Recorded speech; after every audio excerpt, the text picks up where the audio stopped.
This podcast is for educational purposes only, does not constitute legal advice, and does not create an attorney-client relationship. If you need legal assistance about a legal problem, contact an attorney. Well, thank you so much for being with us today, Ms. Bloodsaw. We are very excited to talk to you about the varying medical license boards, and how they are similar and how they may be different, and some tips and tricks to know. How are you doing today?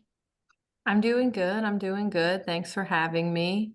I think this is going to be a really interesting topic. There are obviously a lot of boards associated with kind of medical licensing, and some of them are pretty different, but a lot of them are the same. So I wanted to kind of just broach a few and talk about the ones that have a similar kind of timeline, a similar path, and hopefully we can kind of help some people out. Before we get into talking about the regulatory boards, can you just give us a little bit of background about yourself and what brought you to your position at Bertolino Law Firm? So I went to law school in Atlanta, and I practiced as a public defender there for about 6 years, little under 6 years. And then my family life moved me to Texas, and Bertolino was one of the first jobs that I kind of came across. At the time, I wasn't licensed. I wasn't barred yet in Texas. I was still just barred in Georgia. So I wasn't really sure what I was going to be able to do. And I had also only ever done criminal law, which some people might know, but certainly lawyers would know is a very different than administrative law or civil law. And so that was my only background, and I was kind of looking for something that would pique my interest. Criminal law is obviously exciting and interesting, and stressful, but you get a lot of good stories, and I have no interest in being bored, all day at work. And when I was looking at Bertolino, finding some similarities between criminal law and administrative law, was actually kind of surprising to me. And we deal with a lot of criminal issues still, they go hand in hand. But a lot of the issues, the allegations, kind of the uh, problems that these clients deal with is similar to what I did in Georgia. And so I applied and obviously got the position, eventually got barred. And so, now I've been with Bertolino for 5 years in August, I think it is. Congrats. So it's definitely interesting, and I definitely feel like there aren't a lot of firms that do what we do. I've been told that by clients, and I certainly hadn't really ever heard of it till I started doing it. So I think it's kind of important to get the word out to help clients even maybe before they have a complaint or they have an issue. So hopefully that's what we can kind of do today. And so in terms of kind of like the medical boards, right, there's a variety of degrees that people can have. The ones that I sort of wanted to talk about, the Texas Medical Board, the Board of Nursing, and then the Board of Pharmacy, all have a similar investigative kind of pathway.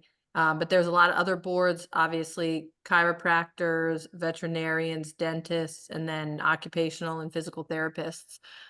So, if you're listening and you're one of those licensees, a lot of this stuff is still going to apply. Some of it won't, but a lot of it definitely will. So I think there'll be kind of takeaways for everybody in the medical field.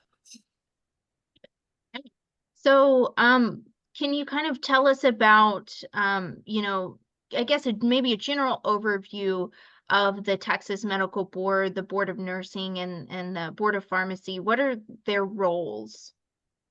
Yeah, so I mean, as licensees probably know, and like obviously as a lawyer, I'm barred in Georgia still and here in Texas. So you're aware of this entity that kind of controls your whole life.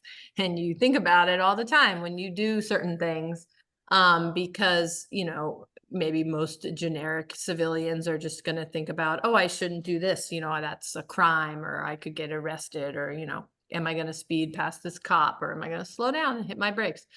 As a license holder, you kind of, you think about that obviously, but you also kind of think about, oh, am I going to get a complaint? Like what happens if I talk to this client or this patient this way? Are they going to, file a complaint? And in reality, it probably happens a lot more often than people think, because these regulators are 90% of the time beholden to the people that file the complaints. So it doesn't take much to have an investigation get opened. Most of these boards, specifically TMB, Board of Nursing, and the Pharmacy Board, are going to open any complaint that they get. So they have the jurisdiction if they get the complaint, as long as it's, you're not a pharmacist and somebody sent a complaint to the medical board.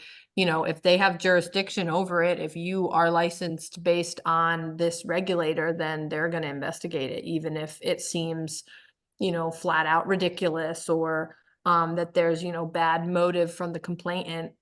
These regulators have a job to kind of thoroughly go through any allegation.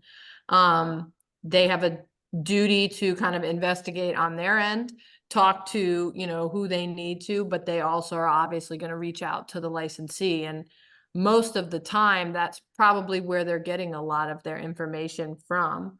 And so that's why it's kind of so important that, a licensee knows that, understands the process, and, responds. Because I think a lot of the time people have the thought process of like, I just won't say anything and it'll go away, and that's actually going to make everything worse. So, the board wants to hear from you.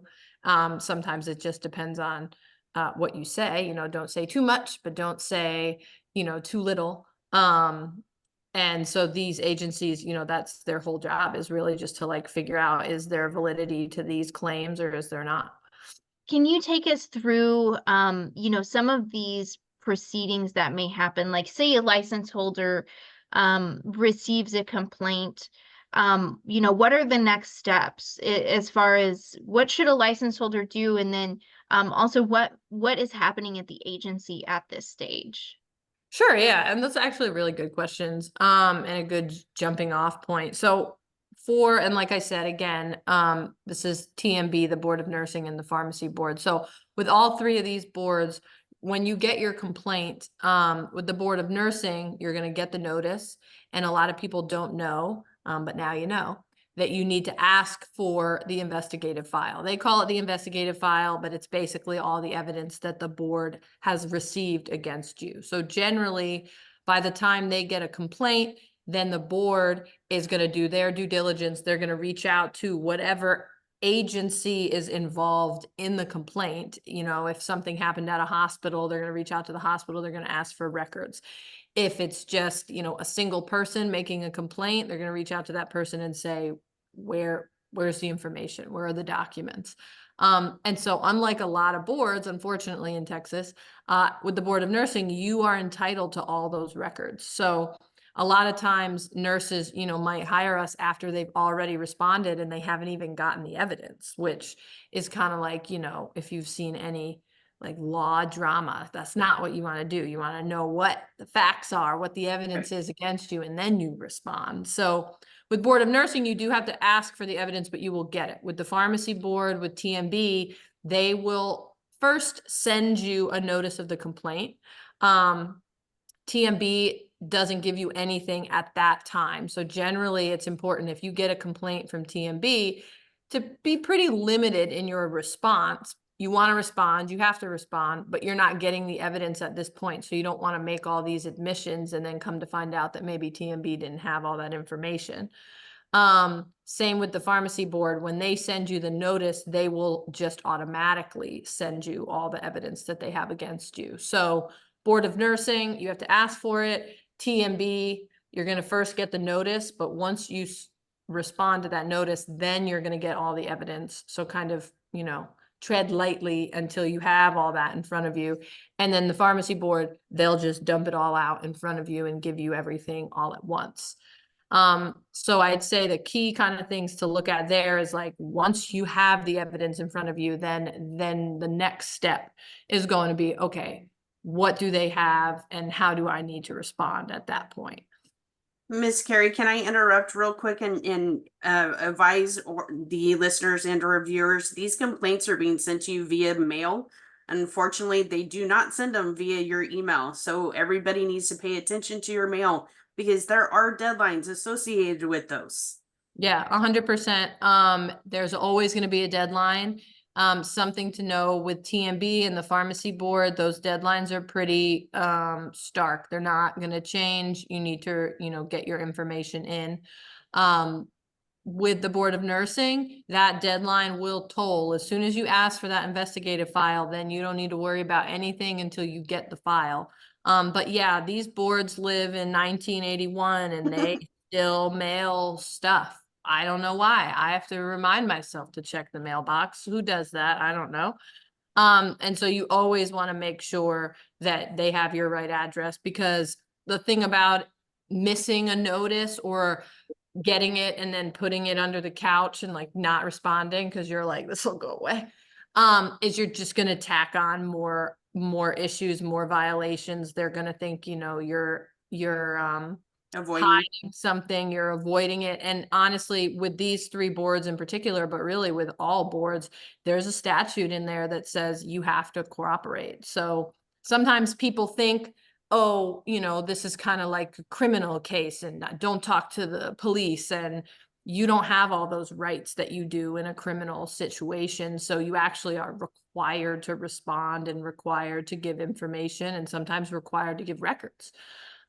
Sometimes the records request might be going directly to you. If you're a doctor and the patient filed a complaint, TMB is going to want those records and they're going to come from you. And if you don't give them those records, you're going to have another violation on your hands. Say I'm a license holder. I have received a complaint from the Texas Board of Nursing.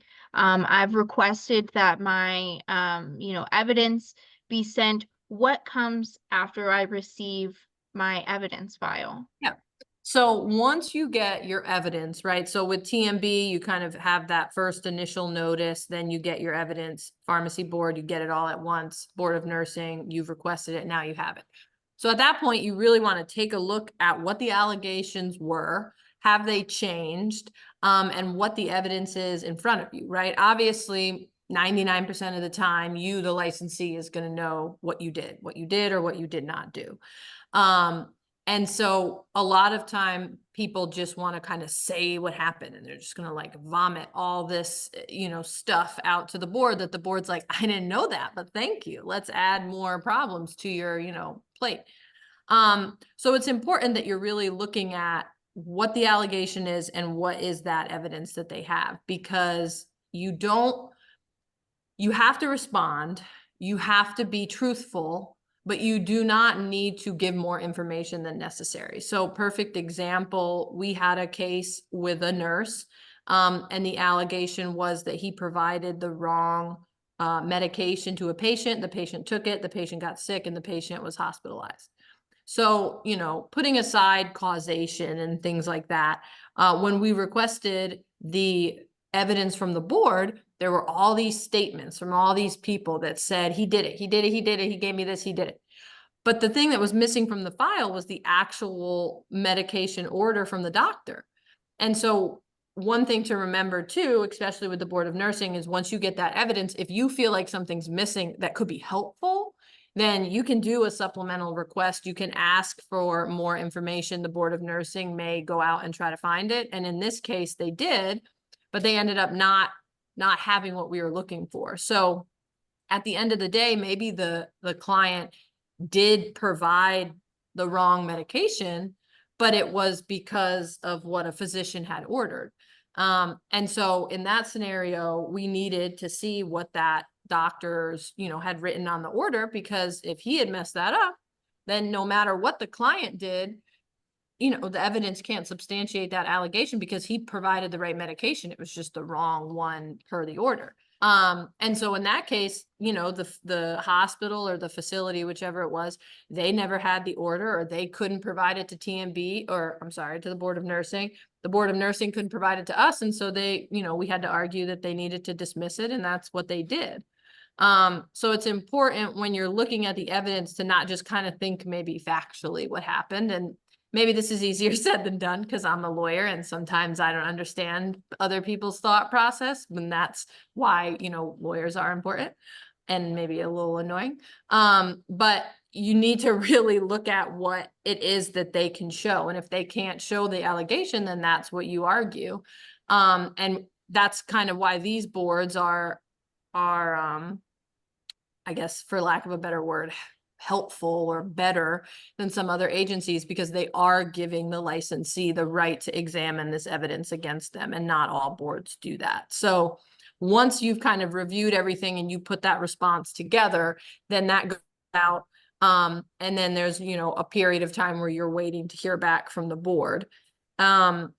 With TMB and the Board of Pharmacy, they do what's called an informal settlement conference. We call those ISCs. And so normally right after you submit your response, about 15 days later, then you go and present yourself to the board. And at that point, they've gotten your response, your written response, so they know kind of what your arguments are. They've seen your evidence. But this is kind of an additional chance for the licensee to talk to the board, to answer any maybe specific questions they have. It's also just a good time to put a face to the person. A lot of times these ISCs are beneficial to us, to the license holder, because it kind of puts in perspective what's going on or what happened. And so with TMB and the Board of Pharmacy, you would have your ISC, and then the board would come back and provide you with a result. With the Board of Nursing, you don't get an ISC, but you do kind of get several chances to provide a response, a supplemental response, kind of any additional evidence. They just don't do it in such a formal fashion like these other boards. But basically after kind of all the information is disseminated is when the boards will come back and say, hey, this is how we think this should go. This is what we're going to offer you.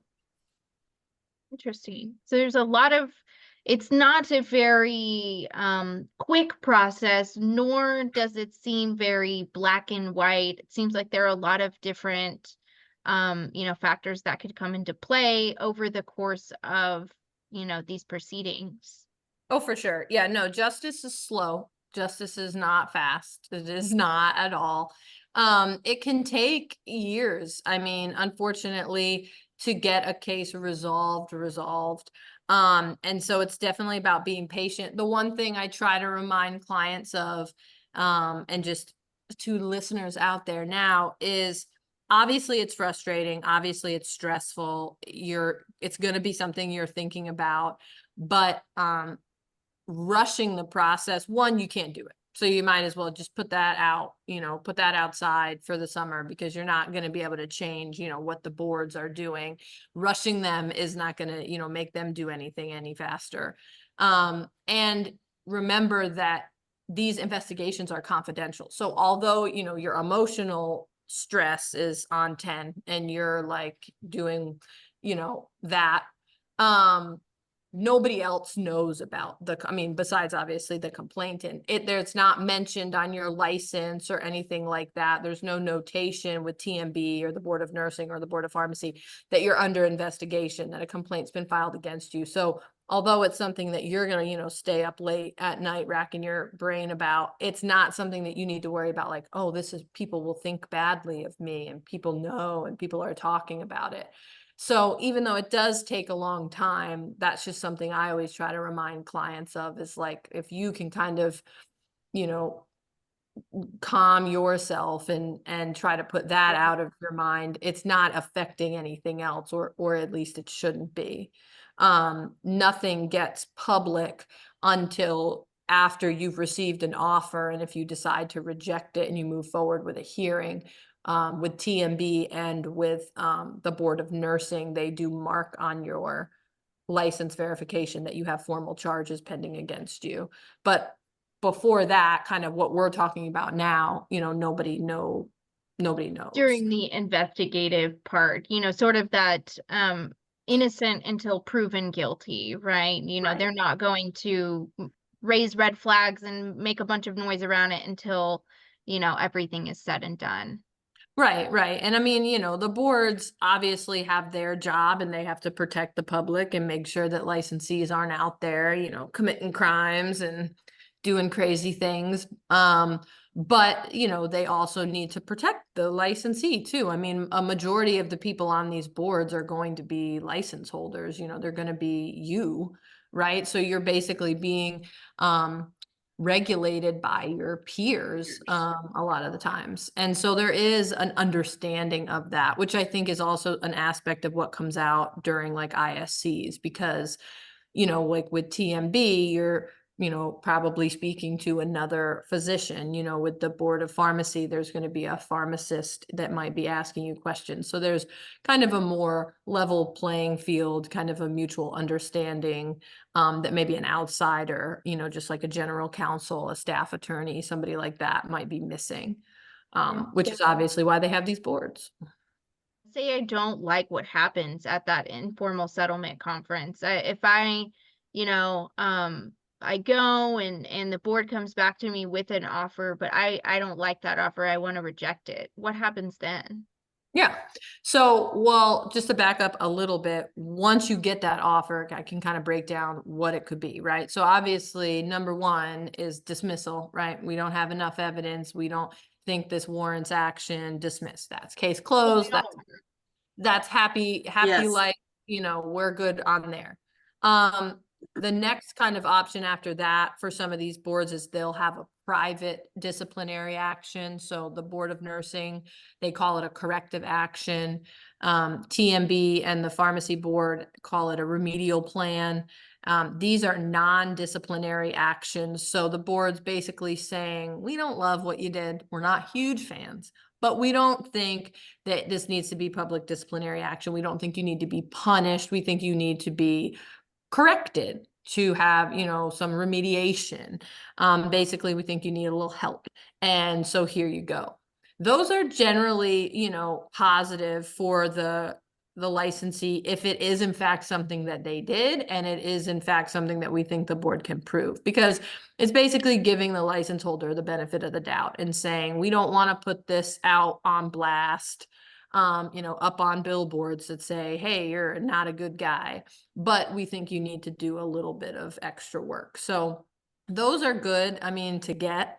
You And said that, those are private, right? You said those aren't public information. so that's a very good question. They are private to an extent. So the corrective action with the Board of Nursing is private. It's going to say non-disciplinary, it's confidential. If you take a corrective action, it's not on your license anywhere. With TMB, a remedial plan is going to say that it's non-disciplinary. So if you were to be, ever asked, have you ever been disciplined by TMB? Your answer would be no. It says not disciplinary action.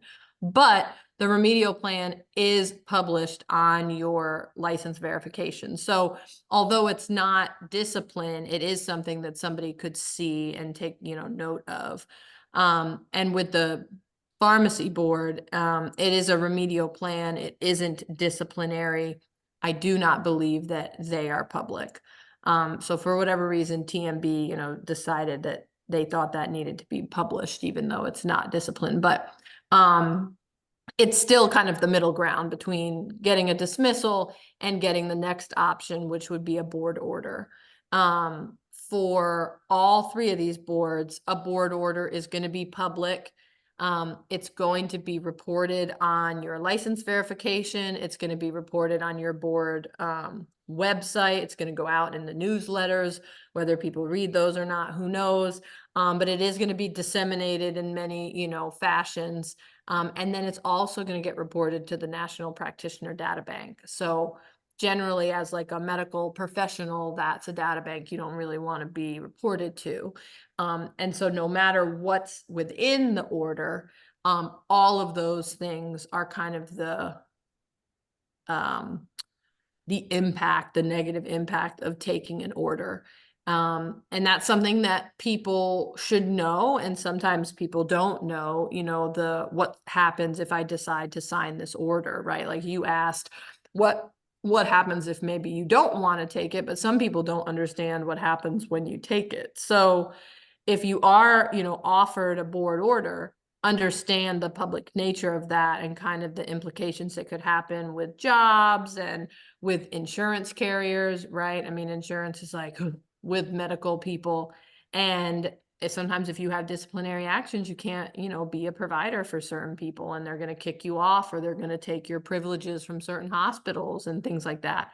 So there's a lot that goes in to effect once an order like that is signed, no matter what's in an order. For all three of these boards, it can be, continuing ed. So you have to do some CE hours, you have to pay a fine. Sometimes they'll put you on like monitoring or probation, whoever your supervisor is has to report to the board, quarterly.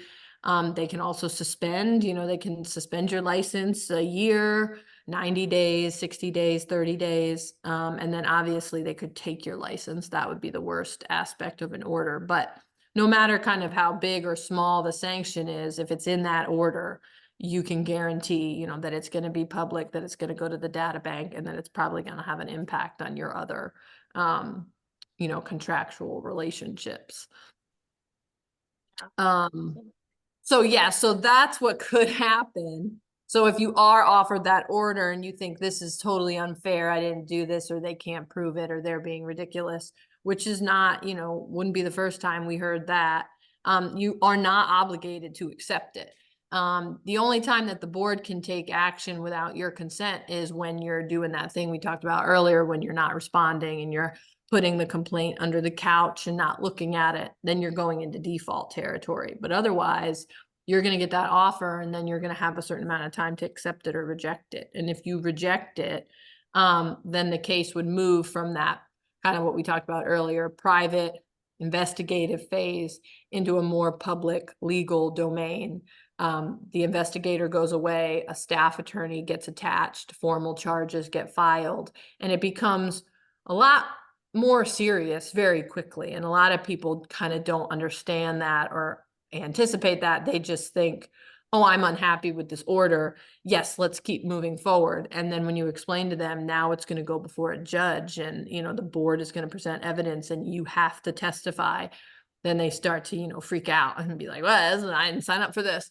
And it's like, but that's the only other option. If you don't agree with what the board wants to do, you have your due process. It might seem scary, but that's, the only lane that we have available to us. So you don't have to accept, but you do kind of have to understand and accept the consequences of moving, forward. Yeah. Sounds like you really need to fully understand what you are being offered. And like you said, the implications that it could have on your license, even years down the line, if you, I know that sometimes, licensees or license holders are offered a voluntary, suspension of their Surrender. license. And, that even in itself can affect your license years down the line. Right. So most of the time, it wouldn't be a suspension, it would be like a surrender. Surrender, yes, Would be voluntary voluntary. surrender, yeah. So a lot of times, if a board says, we've come to the conclusion that basically you shouldn't be licensed anymore, at that point in the investigation, they would offer, most boards call it a voluntary surrender, where you're surrendering your license. If you continue to fight it and you push and you go all the way to a judge, then it would be a revocation. At that point, the board would be taking your license. Most boards give you that opportunity in the beginning to say, we won't take your license. Please hand it over to us nicely, and then we'll all go about our day. So that's the voluntary surrender. But what a lot of people don't know about that, because they're just not paying attention, they're not reading what's right in front of them, is it's voluntary, yes, but it's still disciplinary action. And when you look at the face of it, it's probably going to say that you did something wrong. And, most people don't just voluntarily relinquish their licenses for no reason. So even something like that would probably trigger, if you went to another state to get the same license, or you stayed in Texas and you just tried to get a different license from a different agency, all of those things, whether you surrendered it or not, are probably going to be questions that you'll have to be asked, and it'll be something that whatever agency you're applying to is going to look into. So although it sounds better, you know, it's still a discipline, you know, it's still a public action. SOA is our agency, the State Office of Administrative Hearings. There are kind of jurisdiction for these admin cases. And about the time that I started at Bertolino, you know, was shortly after or shortly before COVID. Everything used to be in person. And then when COVID hit, it went remote and it went like this and it never went back. So it does sometimes feel odd because you're not in a courtroom with a judge, but you're getting the same result. The board is going to present their case, they're going to present their arguments, then, you know, we would go and provide our defenses. Unlike in that criminal case, like we kind of mentioned before, the respondent is what the license holder is called. The respondent has to testify. So they are, you know, they could be called by the board. They could be the board's best witness, depending on what the allegations are. And so, you know, the license holder may testify, and then anyone else that, you know, is a witness to the case would testify. We are able to, you know, provide our defenses in terms of, you know, factual and legal arguments, but also just in mitigation. You know, a lot of times we'll call character witnesses. A big part of kind of defense in general most of the time is mitigation, right? A lot of times the person did what they did. And so you don't have any argument but to say, but come on, it wasn't that bad.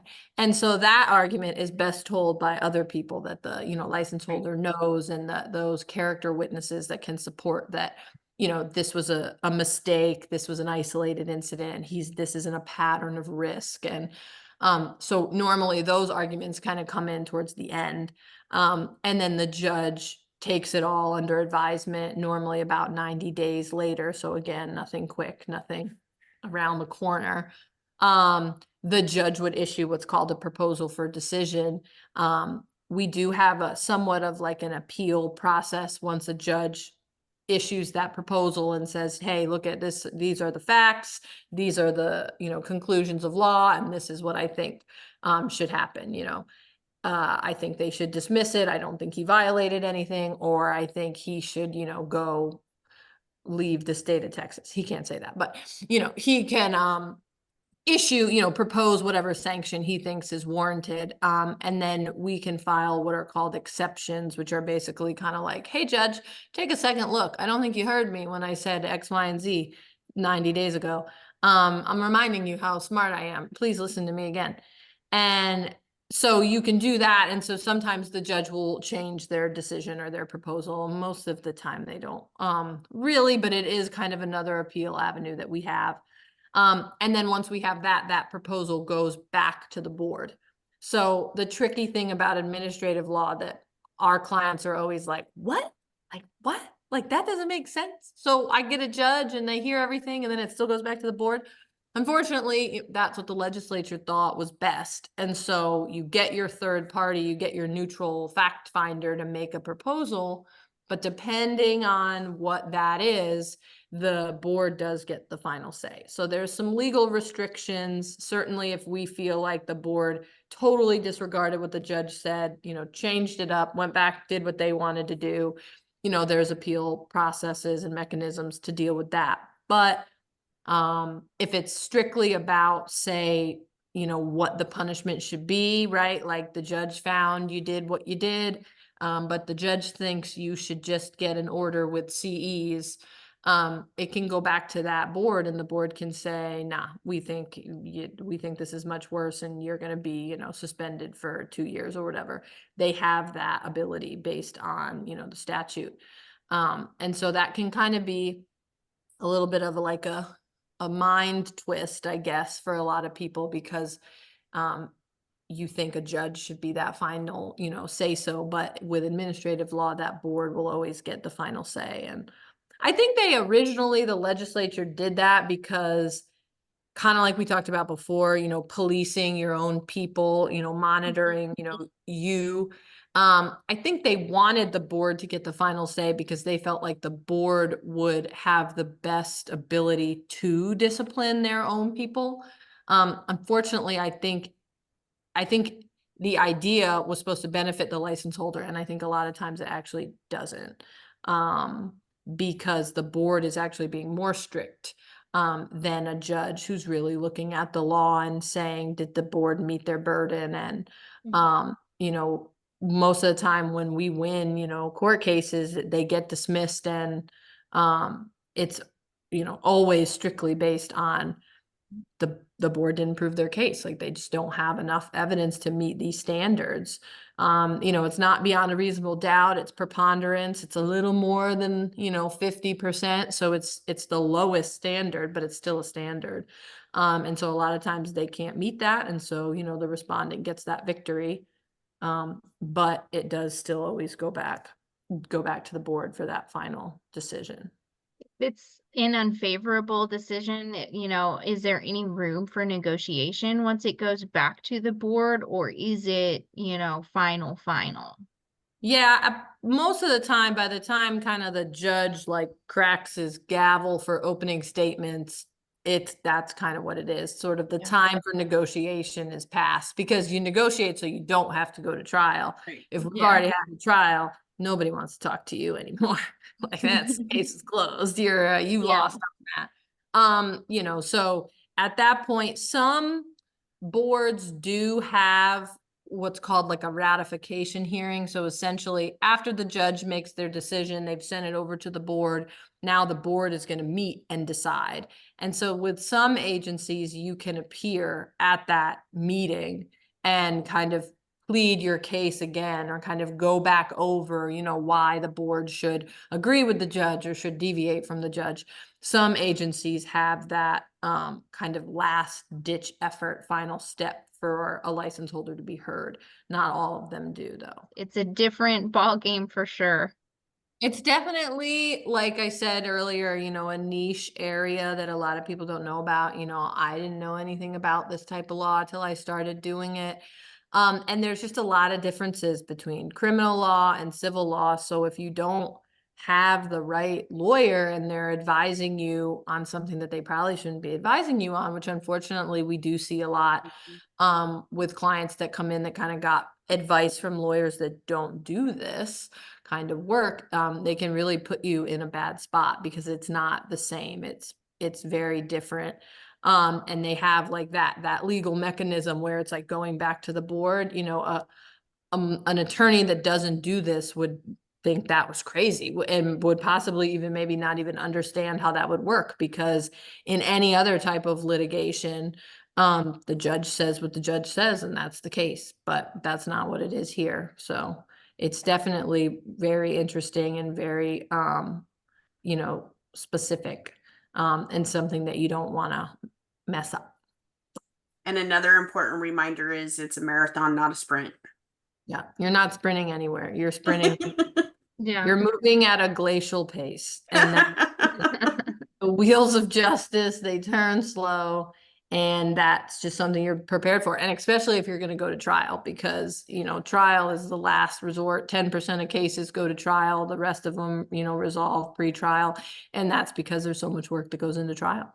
And it's expensive. And it's expensive, and it takes a lot out of you, and it takes a long time to resolve. And you know, it's not quick, but obviously if you have a good case, or this is, you know, your whole life, and you're not ready to kind of bear down and accept an offer like a disciplinary action, then, you know, that's your right. And that's kind of why we have the ability to have trials, and why we want to make sure that we do them, because these agencies, you know, are there to protect the public, but they're also there to, you know, protect the license holder to a certain extent, in terms of like making sure they know what they are supposed to be doing and not doing. And you can't just, you know, an agency can't just do what they want. They can't just take your license. They can't just, you know, say, oh, you did this, and make determinations, and then that's it. Like, you get due process. Your license is important. It's, you know, some people's whole life. I, you know, don't like to think that I'm a like lawyer first. I have other things that are important to me, but obviously my bar license is one of the top ones. And I'm sure that's the same for anybody that has a license. That's how you know, make money and provide for your family. And so agencies know that, and, you know, they need to do what they're supposed to be doing. They need to be regulated. They need to be held accountable as well. which is again, something that a lot of people don't know. If you go through this process and you don't like the outcome, go petition the legislature to change the process. People don't know that you are the only one that's going to make those changes. The board is probably, not going to be there to help you or lose, lose jurisdiction or, take money out of their, fund. That's going to be the public that's going to say, hey, I went through this whole complaint process and this is crazy, y'all. Like, let's go down to Austin and make some noise. And it happens, and boards get, reviewed, and they get monitored, and they get penalized if they're not doing the right, things they're supposed to be doing. The veterinary board to be one of them. They weren't doing what they were doing, and now they're being basically supervised by TDLR. So it's not to say that, some of these policies and stuff can't change, and it might be best, for people to kind of know about this stuff now to say, yeah, I don't like this. I don't want to have a complaint and deal with all this. So I'm going to head down and, pound the pavement and make some noise and see if we can make some changes before I have to deal with this process. Proactiveness is always the best. Yes. Absolutely. Anytime you're in a stressful situation, it's always best to know what the process is and what your options are. Like, most of the time, clients tell me they feel, 90% better just after the consult because they at least know what's going to happen. Clients sometimes come to us and they just think like that they've like already lost their license. They don't even know like what's happening. So even when you say, for the Board of Nursing, like, don't worry about this deadline. Like, we're going to request the file. We'll get the evidence. We'll review it. We'll talk about it. We'll do a response. We'll get an offer from the board. Like, just to know that, like, that's the process. And then to also be aware, like, yes, this could take a year. This could take over a year. This could be 6 months. Like, so you're not sitting there thinking like, I'm going to hear tomorrow. I'm going to hear tomorrow. Like, No. just having that understanding of like procedurally what's going to happen. Yeah. I think it's just beneficial for your mental health and also beneficial for the license holder's knowledge of like, okay, how am I going to respond? Well, I know I'm getting X, Y, and Z, so let me wait back and then, respond once, I have what I need. It can be super scary to get a complaint. I mean, and I feel like they're almost designed to kind of freak you out like that initially because they want you to respond and they want you to, but yeah, consulting with an expert, consulting with an attorney, finding someone who is knowledgeable and, like you said, can kind of walk you through what to expect can really make all the difference immediately. And kind of taking that pressure off of the client. I mean, we definitely like our clients to be responsive. We definitely need our clients to help participate in their own defense, but knowing like, oh, I'm not going to be getting the email from the investigator. Kerry's going to get that email. Like, even that, our generation doesn't like to get phone calls. Like, we don't like to not know what's happening. So with that, it kind of also kind of separates you. And now the client can just kind of like be the client and, I'm doing the work. But I think that can also be helpful. For sure. Know Your Regulator, the podcast that inspires you to engage.